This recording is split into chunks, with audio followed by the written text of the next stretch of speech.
asas atau dasar dari suatu pernikahan adalah monogami, yaitu beristri hanya satu orang saja.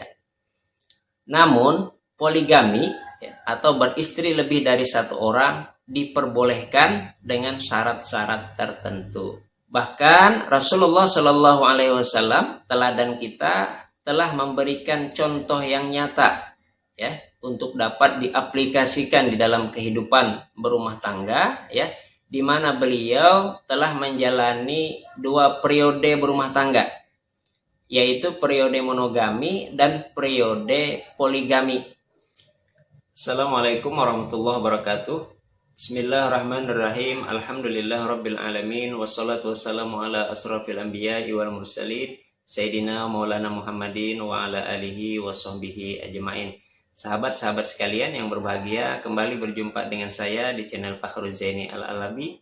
Semoga sahabat-sahabat sekalian dalam keadaan sehat walafiat, tidak kurang suatu apapun. Nah, sahabat-sahabat sekalian, pada kesempatan ini saya akan membahas tema yang sangat menarik dan luar biasa, ya, yaitu tentang poligami. Untuk itu, saksikan terus videonya sampai selesai agar kalian bisa memahaminya dengan baik dan benar.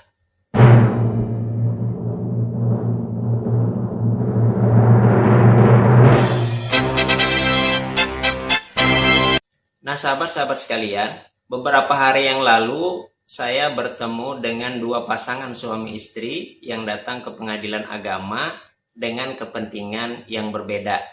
Pasangan yang pertama, ya, suami mengajukan permohonan cerai talak kepada istrinya, ya, dengan alasan sudah tidak ada kecocokan lagi, ya, istrinya sering minta cerai dan sekarang sudah pisah ranjang, ya, 2 bulan lamanya.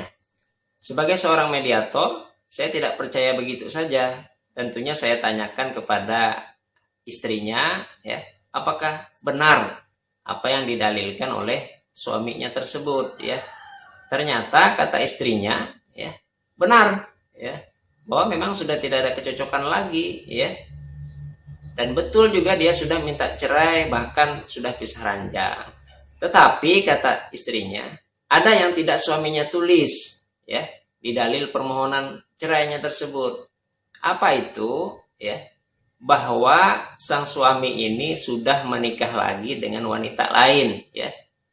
Sedangkan istri tidak mau dimadu. Nah, kemudian saya konfirmasi kepada suaminya tadi, apa betul bapak ini sudah menikah lagi, gitu ya. Nah, ternyata katanya betul sudah menikah lagi, ya. Betul sudah menikah lagi dengan wanita lain, ya. Dan akhirnya karena ketahuan oleh sang istri itulah, sang istri akhirnya sakit hati. Kenapa? Karena merasa dikhianati oleh suaminya, ya. Sehingga sang istri minta cerai. Sebenarnya bukan minta cerai, tetapi sang istri memberi pilihan kepada sang suami tadi, ya. Pilih saya atau pilih istri baru tersebut, ya. Pilih dia atau aku yang engkau suka. Itu kan ada lagunya, ya. Nah, jadi sebenarnya sang istri ini memberi pilihan kepada sang suami, ya. Pilih siapa nih? Pilih salah satu saja, jangan dua-duanya. Artinya dia tidak mau dipoligami, ya, tidak mau dimadu, ya. Dan ternyata, ya, terbukti dengan sang suami mengajukan permohonan cerai talak kepada istri pertamanya ini, artinya dia lebih memilih istri yang kedua, ya. Nah, itulah kasus pasangan yang pertama, ya. Nah, kemudian kasus pasangan yang kedua, ini beda lagi, ya. Ini sang suami mengajukan permohonan poligami, ya, ke pengadilan agama dengan alasan istrinya tidak keberatan, ya, dan setuju kalau suaminya berpoligami, ya. Saya juga tidak percaya begitu saja, ya. Kok ada seorang istri yang mau suaminya berpoligami, ya. Ternyata ketika saya konfirmasi kepada istrinya, ternyata istrinya membenarkan, ya. Bahkan dengan percaya diri dia sampaikan bahwa dialah yang mencarikan suaminya istri yang baru, ya. ini luar biasa ya, istri semacam ini ya. Karena merasa aneh ya, terus saya gali informasinya ya dari sang istri tadi. Kenapa ibu ini mau suaminya berpoligami gitu kan? Padahal jarang-jarang ada istri yang mau mencarikan suaminya calon istri yang baru seperti itu ya. Nah, dengan percaya diri ya, dia menyampaikan bahwasanya ya itu ia lakukan untuk menjaga kebaikan rumah tangga ya, juga kebaikan untuk suaminya sendiri ya, untuk iman suaminya sendiri ya. Kenapa ya? Karena suaminya ini dengan jabatannya yang bekerja di perusahaan ya, itu dia selalu berpindah-pindah tugas ya, antara 2 sampai 3 tahun itu pindah ke beberapa daerah ya, di wilayah, di seluruh wilayah Indonesia ya, sehingga sang istri merasa kerepotan kalau harus terus mengiringi atau mengikuti suaminya berpindah-pindah ya. Dan dia sudah beberapa kali mengiringi suaminya ikut pindah ke sana kemari gitu ya, ke beberapa daerah sudah pernah dijalani ya. Namun dengan seiring bertambahnya usia ya, kemudian bertambah juga jumlah anak yang harus dipelihara, yang dirawat ya, nah, sang istri merasa kerepotan kalau harus terus ya mengikuti suaminya ya, apalagi kalau anak sudah ada yang sekolah dan lain sebagainya. Ini kan banyak yang harus diurus kalau selalu harus berpindah-pindah tempat gitu ya. Nah, karena sang istri tidak bisa mengikuti suaminya ya, maka sang istri berinisiatif untuk mencarikan ya suaminya tadi ya, istri yang baru, agar bisa mendampingi suaminya kemanapun suaminya itu pergi ya. Sehingga dengan itu ya suaminya ini terjaga gitu ya, terjaga karena ada mempunyai istri gitu ya. Jadi jangan sampai suami itu berselingkuh gitu ya, kan nggak jelas kalau berselingkuh kan, lebih baik dicarikan istri yang baru gitu kan. Nah, ini maksudnya perspektif istri pertama tadi ya, bukan saya gitu ya. Nah, jadi tujuannya bagus ya, tujuannya mulia, ingin menyelamatkan iman suaminya sebenarnya ya, kemudian juga ingin menyelamatkan rumah tangganya ya. Nah, inilah kasus pasangan yang kedua ya. Jadi kedua-duanya ini sebenarnya masalahnya adalah masalah poligami. Nah, sahabat-sahabat sekalian, dari dua model cara berpoligami di atas ya, tentunya kita sudah melihat perbedaannya ya. Untuk itu langsung saja kita analisis ya, dan kita cari tahu apa saja hikmah di balik poligami tersebut ya.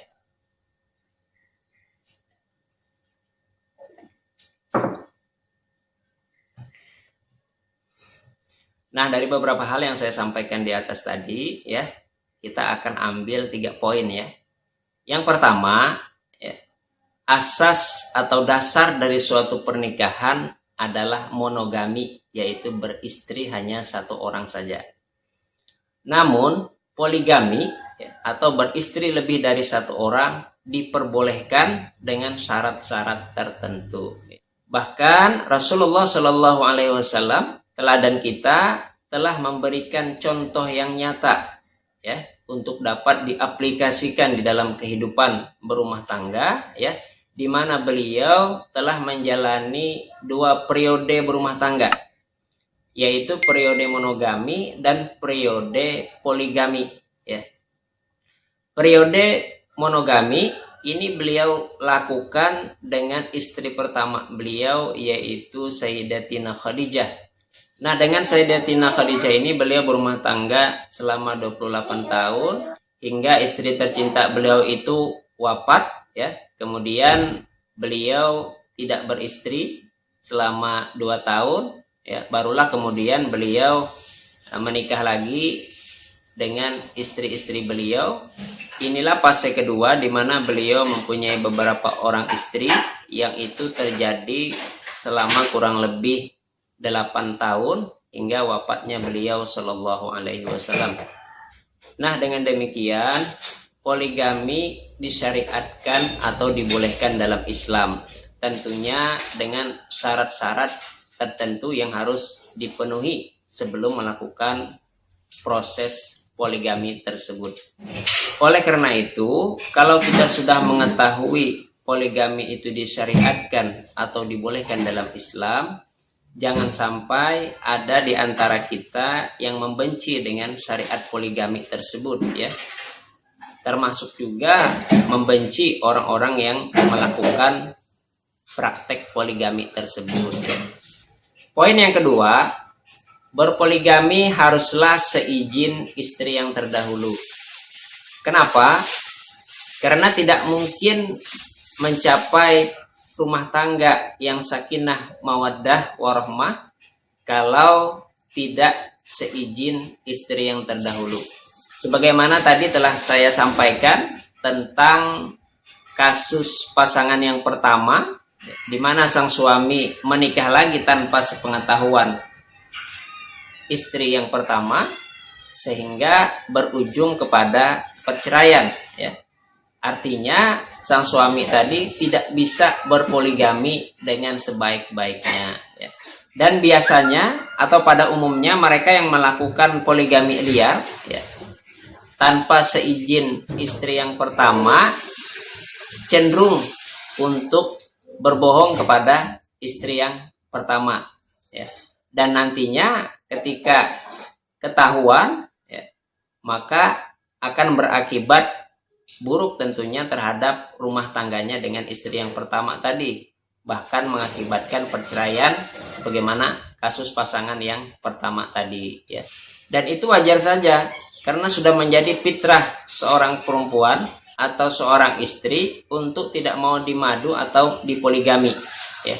Kecuali para istri yang telah dilembutkan hatinya oleh Allah yang Maha Lembut untuk menerima adanya poligami tersebut, bahkan mencarikan suaminya istri yang kedua sebagaimana yang terjadi pada kasus pasangan yang kedua tadi ya. Dan Rasulullah Shallallahu Alaihi Wasallam melarang para suami untuk menyakiti istri-istrinya, sebagaimana beliau bersabda, khairukum khairukum li ahli wa ana khairukum li ahli. Sebaik-baik kalian atau orang yang terbaik di antara kalian adalah yang paling baik perilakunya terhadap istrinya atau keluarganya. Dan aku, kata Nabi, adalah yang terbaik terhadap istriku atau keluargaku. Dengan demikian, poligami tanpa seizin istri yang terdahulu merupakan perbuatan zalim terhadap istri yang terdahulu tersebut dan tidak sesuai dengan sunnah Rasulullah Shallallahu Alaihi Wasallam. Poin yang ketiga, berpoligami haruslah seizin pengadilan agama. Karena berpoligami tanpa izin akan berdampak negatif terhadap istri yang kedua dan keturunannya. Misalnya saja karena pernikahan poligami tersebut dilakukan secara siri tanpa izin pengadilan agama, maka istri kedua tadi tidak mempunyai buku nikah. Dan di dalam kutipan akta kelahiran anaknya nantinya hanya tercantum nama ibunya saja, tanpa nama ayahnya. Ini akan menimbulkan penilaian orang yang macam-macam karena tidak bisa menunjukkan buku nikah ya, sang istri tadi. Dan di dalam akta kelahiran anak cuma tercantum nama ibunya saja. Dan banyak lagi hak-hak istri dan anak nantinya yang tidak bisa dilindungi oleh hukum karena pernikahannya tidak tercatat di kantor urusan agama setempat. Begitu juga perlindungan terhadap anak karena tidak ada nama ayahnya di dalam kutipan akta kelahiran tadi. Oleh karena itu, poligami yang dilakukan tanpa seizin pengadilan agama atau yang tidak dicatatkan di kantor urusan agama atau yang tidak dapat dibuktikan dengan adanya buku nikah merupakan perbuatan zalim terhadap istri yang kedua dan keturunannya.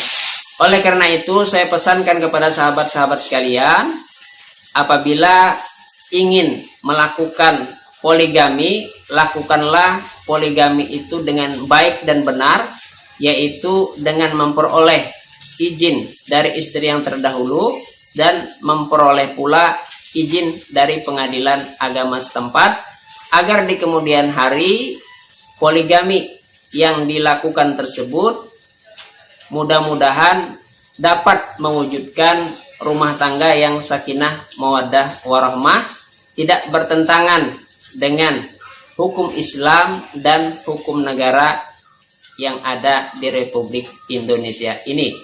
Demikian apa yang dapat saya sampaikan. Mudah-mudahan bermanfaat dan menjadi perhatian kita bersama. Salah hilaf mohon maaf. Billahi taufik wal hidayah. Wassalamualaikum warahmatullahi wabarakatuh.